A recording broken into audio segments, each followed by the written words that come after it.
Hi friends, my name is Emily, aka Emily the Mystic. I am a spiritual medium, an intuitive mentor, a psychic development coach for women, and a quantum energy healer. And in this channel, I talk about all things galactic, cosmic, and magical so that you can start to live a cosmically inspired, mystical lifestyle just like I do. In this awesome video, I'm going to be going into all of the details, everything you need to know about mediumship, what it is, how I discovered that I was a psychic medium, how you can learn if you are a medium, how to start developing your clear senses to connect to your loved ones on the other side, and how to begin to connect to your own loved ones. I'm super passionate about this topic as a medium, and I can't wait to dive in. So let's get into it.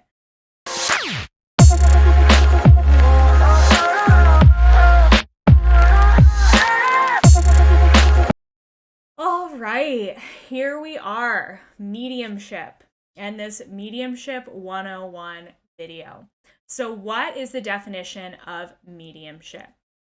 As a medium, I like to describe myself as a sacred telephone between us here in the physical world and our friends, our loved ones, and any beings of light in the spirit world. And as a sacred telephone, I am able to receive those messages, that divine guidance from loved ones, from spirit guides, from any beings of light, angels, ancestors, etc., through my psychic senses, and deliver them to you here in the physical world. Now, mediumship specifically is the art of connecting to loved ones on the other side and channeling information and messages from loved ones. I use the term psychic and psychic guidance to refer to communicating with spirit guides and other light beings. So for the context of this video, I am talking about mediumship specifically, which is connecting to loved ones who have passed away, who are on the other side. So when we getting into heavy topics here, when we pass away from the physical world, we cross over and we choose to go to the other side, to heaven, if you want to call it that. We go to this mystical, magical other dimension, also called the astral realm, where our souls live in spirit for eternity. Now, to go into briefly the concept of past lives, which actually all of our past and future lifetimes are all living in the frequency of the eternal now. Everything is all happening all at one time. So past lives is just a way to describe lives that have happened in our linear past. Our human brains have a hard time understanding the concept of multidimensionality, of having more than one lifetime existing all at the same time. But we live in a universe of multidimensionality, of nonlinear time. So yes, all lifetimes are happening at the same time. And the way that I describe this is we all have what's called an oversoul. So our oversoul is a direct extension of source energy, of God energy, of our divine creator, of the universe, whatever word you want to use. Our soul is a direct extension of God, of source. And our oversoul divides into soul fragments, which you know as the soul that's in your body, the soul that has been in the bodies of past lifetimes, etc. So you can kind of picture this concept to be like a clementine that has multiple sections. So your oversoul is the clementine, and each fragment of your soul, including the soul fragment that's in your body in this moment watching this video, are all part of your oversoul. So when you pass away, that soul fragment of you crosses over to the astral realm, and your spirit lives in eternity there, and your soul may choose to incarnate into another lifetime, therefore creating another clementine segment, another fragment of the Oversoul. So, hope that makes sense. That is giving you a very brief explanation of a very intense topic that I do not claim to know absolutely everything there is to know about it, because I am only human just like you are, and my human brain can't possibly conceptualize all of the details. But that is how I have come to understand my truth of how this process works. So we can and always will be able to connect to our loved ones in spirit, whose souls and spirits live in eternity in the astral realm. And we are able to do so as mediums by using our psychic senses to connect to the spirits of our loved ones. So how did I learn that I was a medium? How did I learn that I am able to do this? So if you've watched my spiritual awakening journey video, you will know that I had a lot of mystical and psychic interests when I was growing up. When I was little, I loved books about auras and numerology and chakras and so forth when I was 10, 11, 12 years old. So my soul has always been driven towards this type of life path, this type of life purpose. But I specifically had a reading with a shaman who I have worked with multiple times, who I really absolutely love. And during that reading, she said to me point blank, "Emily, did you know that you can speak to the other side?" And I basically fell out of my chair because I was like, my soul was like, yes, but Emily's human brain was like, what the flip? What? No. Which was kind of jarring, to be honest with you. But the way that I have come to understand this craft as a medium is that we all have the innate ability to connect to the spirit world, to connect to our loved ones, but we are conditioned as we grow up through childhood, through our moving into our adult lives, to ignore our intuition, to ignore our imaginations, to completely erase that direct connection that we have with our soul, with our spirit, in favor of living in this 3D material world that we live in. But you can uncondition yourself to learn how to connect to your intuition again, to learn how to use your psychic gifts again that your child self probably knew intimately very well how to use. You just need to relearn how to use them, those gifts. I also like to describe it as the process of soul remembering. So our souls have endless, infinite gifts. And when you are unlocking your power and potential as a medium, you are connecting to a gift that you probably had multiple lifetimes ago, maybe even more than one lifetime. So it's simply a process of relearning how to use that gift, teaching your soul how to connect to that gift again, and remembering what it is and how to use it and its importance to your soul and your soul's purpose on this planet. So finally, the last way that I like to describe how to know if you are a psychic or a medium and whether or not you can open up your gifts later in life is giving the analogy of a basketball player. So the majority of basketball players are born innately with the talent ability to play basketball. Maybe they're physically built that way. Maybe they have genetic components with their parents who were also basketball players. And those players are likely to end up in the NBA. However, it's also possible that maybe you weren't born with parents who played in the NBA or had genetic predisposition to be able to play basketball, but you could also practice every single day for your entire life and get really good at being able to play basketball and maybe be able to end up in the NBA. So it's just as possible for you to learn mediumship, how to connect with your loved ones on the other side later in life, even if you don't feel like you were born with those gifts as a child, or you feel like you didn't have those classic mediumship experiences where you connected with your grandmother in your living room when you were 5 years old. I personally did not have those ghost connection experiences when I was growing up. At least I don't remember. Perhaps I blocked the memory because it was scary for me. I do remember having intuitive experiences, and I remember being very connected with my spirit, with the spirit world. When I was little, I was very connected to fairies and elemental spirits, mermaids, etc., unicorns, which are, in my opinion, all real, and the spirits of those elemental those elemental spirits are all real. They all exist in our plane, and we can also all communicate with them as well. But that is another video for another time. However, just to illustrate what my childhood experiences were like growing up with psychic gifts, that is one way to describe them to you. So the next topic I want to talk about is going deeper into what is psychic and intuitive guidance versus what is mediumship.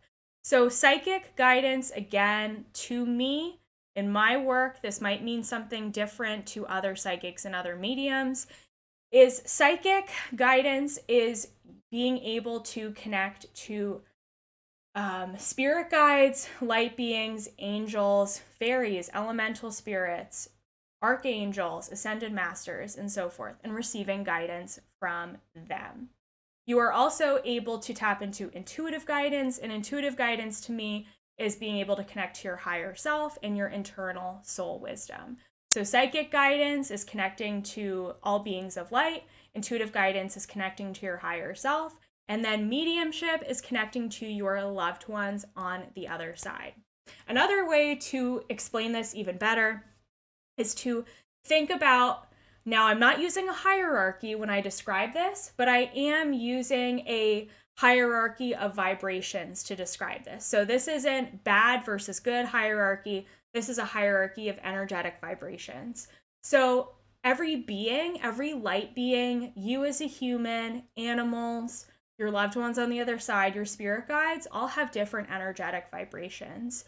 Us as humans have the densest, heaviest energetic vibration of, well, I don't want to say of them all, but in general, we have one of the heaviest, densest energetic frequencies. Our loved ones in spirit are very much just above our energetic vibration. So they vibrate at a higher frequency because they're not with us in the physical world. But their energetic frequency does not vibrate as quickly or as quickly as our spirit guides, as angels, as beings of light, such as the archangels, such as ascended masters, such as galactic beings, aliens, etc. So our loved ones are kind of in between our us on earth and our spirit guides. So they are a denser energetic vibration than our spirit guides, etc. So another way that I can describe this is thinking about a psychic medium as being a radio dial. So when I use my intuitive psychic mediumship gifts, I am turning the radio dial to connect into those different frequencies. So connecting to loved ones through mediumship is one frequency, connecting to spirit guides is another frequency, connecting to archangels is yet another frequency, and ascended masters is yet another frequency. So all different frequencies on the energetic vibration scale. Again, this is a very basic observation, very basic explanation from me to you based on my own personal experience. You might take what resonates from this video, leave what doesn't. You might have heard different information from other psychic mediums. But if this video resonates with you, amazing. So I hope that helps to understand the difference between psychics, mediums, and how they are all just different frequencies on a radio dial. So when I, as a medium, connect to loved ones on the other side during the context of a mediumship reading, what does that feel like for me as the medium, and how do I do what I do? So before every mediumship reading, I do a meditation to raise my energetic vibration. So as I was describing to you that our loved ones are at a higher energetic vibration than we are, I use a meditative practice to raise my energetic vibration to meet the loved ones of my client in spirit halfway. And at the same time, the loved ones of my client are lowering their energetic vibration in order to be able to communicate with me as the medium. And I call in those loved ones by connecting to the client's energy through my pre-reading meditative practices and through setting intention to connect to the client and to connect with their loved ones and call them in. So they are learning to communicate with me, with us in the physical world, just as us humans are learning how to communicate with them in the spirit world.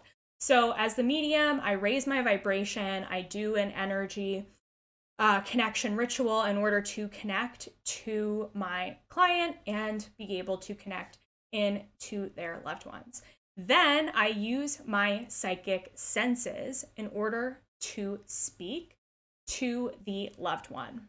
So usually for me, a loved one will first present themselves in clairvoyant form. So clairvoyance to me as a psychic medium is seeing in my mind's eye the face of the loved one. So I will usually see a brief outline of the face, whether they are male or female, hair color, not usually eye color, but facial features, beard, glasses, skin color, that sort of thing. I sometimes will see a body form, not always, it's usually just a face. And that's enough to give me information about what type of person I'm communicating with, whether they are male or female. The next psychic sense that I use to connect with loved ones is my Cognizance. So this is the psychic gift of clear knowing. So I will just know whether they are male or female. I will just know approximate age range of when they passed away or relevance to my client. I will know whether they were connected to the mother or father side of the family, of my client's family. I will know the relationship to the client. And then next, I will use my psychic sense of clairsentience, which is clear feeling, in order to ask the loved one how they passed away, what their cause of passing was, and often I will feel a physical sensation in my body. So if I receive an intense chest pain, I know that they passed away due to a heart problem, heart disease, or a lung condition, something in the chest area. Or I might feel something intensely in my stomach, meaning that the client's loved one passed away from stomach problems or other issues related to the gut area. Often claircognizance will come in here as well, and I will just know whether they had a certain type of cancer or a certain type of disease or another type of event that led to their cause of passing. And then I will also use my psychic sense of clairaudience, clear hearing, to communicate to the loved one, to hear messages in my mind that the client needs to hear. So I will ask questions to the loved one, like, what was your occupation in life? What were your hobbies? Describe your personality to me. What sign do you use to communicate with my client when to let them know that you are around? I'll ask them all different types of questions like this in my mind in order to paint a clear picture for the client of who this person was to them. And then as the medium, and part of the job of being a medium is being able to communicate all of that stuff that I'm receiving to the client, which isn't always easy, to figure out who that person is for them in their life. It's really challenging when a loved one will come through that's an extended family friend.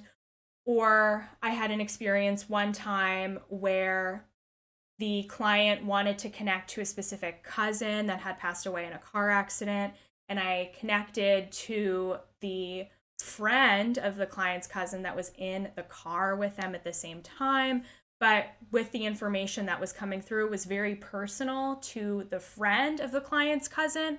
So the client didn't really know that much information about the friend other than the fact that they were in the car with them. So it took a little while for the client to figure out who it was that I was connecting to. So it's really interesting how sometimes these connections are made. I also really like to tell my clients before a reading to expect the unexpected, because the person who's coming through for you today may not be the person that you were expecting to hear from. Our loved ones in spirit will use the first connection that they can to come through. So if one of your loved ones, i.e. a grandparent that you have never met, decides to come through and this is the first mediumship reading you have ever had, very likely that it will be a loved one that passed away a long time ago because they have been waiting for that chance to make that connection with the physical world. It really astounds me the number of grandparents that come through for clients who have either never met that grandparent or have only a very brief remembrance or understanding of that grandparent, but still know enough from their parents to be able to recognize who this grandparent is that's coming through to deliver a message. So super interesting for me to see all of the different types of loved ones that come through and the different types of messages that they have for their clients and their level of communication. Because some loved ones are better communicating than others. And it can be challenging for me as the medium if the loved one isn't the best communicator to be able to deliver messages to my clients. Sometimes the loved ones are incredible communicators and I can verbally trans-channel a message to the client. That is not always the case, but sometimes it is. And it's really exciting for me when that happens because the client gets even clearer information from their loved one to let them know that they are safe and at peace and that they are okay. So super cool to be able to offer this service to my clients. It leads to so much peace and healing for the client to know that their loved one is safe and okay. Because there's so many religions on this planet that teach us that if you sin, you're going to go to hell, we are often conditioned to believe that our loved ones may not be in a good place, that they may be in a very bad place where they are very uncomfortable. That is absolutely not the case. And I'm here to tell you that today your loved ones are safe, they are at peace, and they are very much present in spirit in the astral realm. They are okay, and they are living a beautiful, lovely life in spirit. So I hope that brings you peace and comfort, knowing that your loved ones are very much safe and so loved, and they are very much present with you in your life. Our loved ones are often sending us signs and symbols and signals every minute of the day to let us know that they're okay. And we are often dealing with our own human grief, emotions, and experiences that we just ignore some of those signs and symbols that are coming through. Or we expect that we're going to get this like bright flash of light and a God voice to come through to tell us that the loved one is okay and they're at peace. But it doesn't often happen that way. That takes a lot of energy on behalf of the loved one on the other side to be able to communicate that way. And most of them are not able to present themselves in a flashing, light, intense God voice. I mean, I've never had that experience. Maybe some other mediums have. It's usually a lot more subtle than that. So how can you start to connect with your own loved ones? Because it's so possible, and I really hope that you leave this video with so much peace, knowing that you have the ability to tap into your loved ones in spirit whenever you are ready to. So some examples that I like to give: I encourage my clients to develop a daily meditation practice to connect in for 10 to 15 minutes to center yourself, focus your breathing, and just allow your thoughts to come and go. And then to call in your loved ones if you are ready to speak to them and receive messages from them, and be open to however and whatever comes through from them. So you might see their face in your mind's eye, you might hear their voice in your mind, you might just know that they're with you, you might physically feel their presence. Those are examples of you using all of your psychic senses to be able to communicate with your loved ones. Oftentimes, our human brains are very busy, and it can be difficult for us to calm our brains down enough to be able to make that psychic mediumship connection to the loved one. So I like to encourage my clients to do what are called meditative activities, which cause your brain to move into a lower, more relaxed brainwave state so that you can be more receptive to receiving information easily and clearly. So meditative activities that I recommend include showering, going for a drive, going for a walk or a run, gardening, painting, or doing other arts and crafts activities, coloring an adult coloring book, drawing, sketching or scribbling. I always scribble when I do my mediumship readings because it helps my brain to relax. Cooking is another great option, especially if your loved one had a specific meal that they love to cook. Using that recipe and cooking and setting the intention to connect to them is a great way to allow them to come through to you. Doing activities that they loved. Maybe your father loved golfing. Maybe you should go golfing and see if you can connect to his spirit. Hiking, if your father or your mother loved hiking. Watching a football game. Any activities that really make you feel connected to your loved ones will let them know that you are thinking about them and that you are open and ready to receive their messages and have them come through to you. You also may connect with them in dreams. Most often, my clients have had very clear dreams of when their loved ones are coming through to them. And yes, that absolutely is a visitation from them, especially if you know that you met with them in the dream. That was absolutely a visitation. Or because our loved ones live in the astral realm and our dreams take place in the astral realm, it's a very easy way for us to be able to communicate with them is in our dreams. So set the intention before you go to bed at night that you want to connect with a specific loved one, you want to meet with them in your dreams and see what happens. And you might need to set the intention every single day for a week until they can finally, again, figure out how to connect to you, because they are trying to communicate with you just as much as you're trying to communicate with them. They may just decide to come through, especially when you least expect it, which is the magic of mediumship and receiving signs. So how to know if you have received a sign from your loved ones? I absolutely love this. I love this question, and I love within my mediumship readings to tell my clients to look out for specific signs and signals to let them know what to look out for. So our loved ones will often send us symbols like flowers, specific flowers, seeing a flower bloom outside of your house, butterflies, another really common sign, different types of birds or animals. My loved ones love to send my family and I mourning doves to let them know that they're around. Let's see, different types of insects, dragonflies, hummingbirds are another popular bird, cardinals, blue jays, bluebirds, coins are another really popular one. Leaving coins for you, leaving a coin with your birth year on it are all really common ones. Rainbows, another big one. Hearts, I said butterflies. These are all really common signs and signals to let you know that your loved one is coming through to you. You might also hear knocking on the walls. You might have your lights flash as a way, because our loved ones are able to energetically influence sound and light forms within homes. Those are the biggest, most common ways that our loved ones like to come through to us. And if this requires some explanation for you, know that your loved one is not in the body of the bird or in the body of the butterfly when they're coming through to you. Their spirit is simply sending that as a symbol to you to look out for them. So your loved ones isn't inhabiting the bird when the bird comes to visit you. Just for an example, I've been asked this question before, so just to debunk any myths around that, your loved one's spirit is simply using their energetic vibration to send that insect, that bird, that butterfly to you in physical form.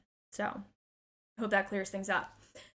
But you have the ability to connect to your loved ones. They are sending you signs and symbols every single day. You just need to learn how to look out for them. Oh my gosh, I just heard like knocking on my walls. Crazy.